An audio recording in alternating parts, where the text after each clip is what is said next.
আসসালামু আলাইকুম ভিউয়ার্স, আজকে আমি আপনাদের সামনে একটা নতুন থিমের কেক নিয়ে চলে আসলাম। তো প্রথমে আমি আসলে স্পঞ্জ কেকটা তৈরি করলাম। স্পঞ্জ কেকটা খুবই নরম এবং সফট হয়েছে, দেখেন অনেক সুন্দর। দেখেন 3টা ডিম দিয়ে আমি আজকে একটা স্পঞ্জ কেক আগে তৈরি করেছি। 3টা লেয়ার আমি এখান থেকে বের করে ফেলবো। একটা বার্থডের কেক, কালকে আসলে বার্থডের জন্য আমার হাজব্যান্ডের বার্থডে, তো সেই উপলক্ষে আমি কেকটা মেক করলাম। আমার সাথে আমার 2 বাচ্চা, তারাও আমার সাথে হেল্প করছে সব কাজে। তারা ডিজাইনটা চুজ করছে এবং বলল যে এভাবে আম্মু বানাও, ভালো হবে, এবং তাদের পছন্দ কালারটা ছিল পার্পেল। তো পার্পেলের একটা বাটারফ্লাই আমি তৈরি করব আজকে। আজকে কেকটা অনেক সফট হয়েছে এবং আমি ক্রিমগুলো আগে মানে রেডি করে ফ্রিজে রেখে দিয়েছিলাম। একটু ঠান্ডা হয়ে যাওয়ার পরে আমি এটা গার্নিশ করছি। পুরোটাতে আমি লেয়ারে লেয়ারে ক্রিমগুলো খুব সেটিং করে করে দিচ্ছি। আমার সেটিংটা মোটামুটি আমি ভালো শিখেছি, তবে আমার কেকটা খুব টেস্টি হয়। যারা খেয়েছে কিনা আমার কেকটা খেয়ে খুবই প্রশংসা করেছে। আমি খুব একটা পুরাতন না, নতুনই কেক বানাচ্ছি, সেই হিসাবে আমার কেকটা অনেক ভালো হচ্ছে। তো আমি আসলেই ট্রাই করব কন্টিনিউয়াস আমি কেকের প্রতি কেক তৈরি করার জন্য, এবং কেক একটা একটা ডিজাইন দেখে আমি নিজেই তৈরি করে ফেলব। তো দেখেন আমি পার্পেল কালারের কালার মিশাচ্ছি এবং আমি ক্রিমগুলো দিয়ে আমি খুব সুন্দর করে সেটিং করছি। একটু ক্রিম লাগানোর পরে আমি একটু ফ্রিজে রেখে ঠান্ডা করে তারপর আমি সেটিং ট্রে থেকে আবার বের করে এখন দেখেন আমি ফ্রিজ থেকে কেকটা বের করেছি, সেট করছি।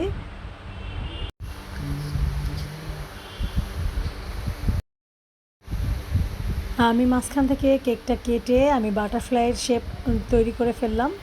তো আমি আসলে এখন মানে আমার ডিজাইনের জন্য সব কিছু রেডি করছি। আমার কাছে অনেক ভালো লাগছে যে আমি কেকটা তৈরি করব, একটু আনকমন হবে, কেমন হবে খুব কিউরিওসিটি লাগছে। তো আমি শুরু করলাম। দেখুন কেকটা আমি একটা একটা ফ্লাওয়ারের মতো তৈরি করে ফেলেছি। পার্পেল, পিঙ্ক পার্পেল, একটু লাইট পার্পেল, একটু ডিপ পার্পেল দিয়ে আমি ডিজাইনটা করে ফেলছি।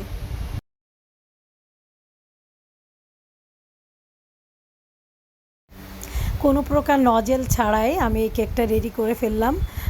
খুবই সুন্দর হয়েছে।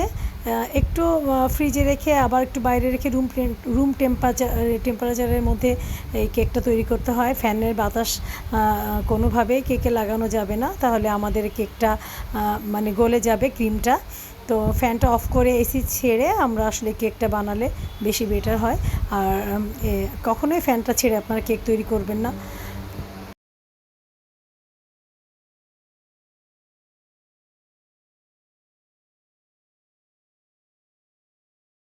আমি নতুন হিসাবে আসলে কেকটা তৈরি করতে খুবই আনন্দ ফিল করছিলাম। অবশেষে আমার কেকটা তৈরি হয়ে গেল।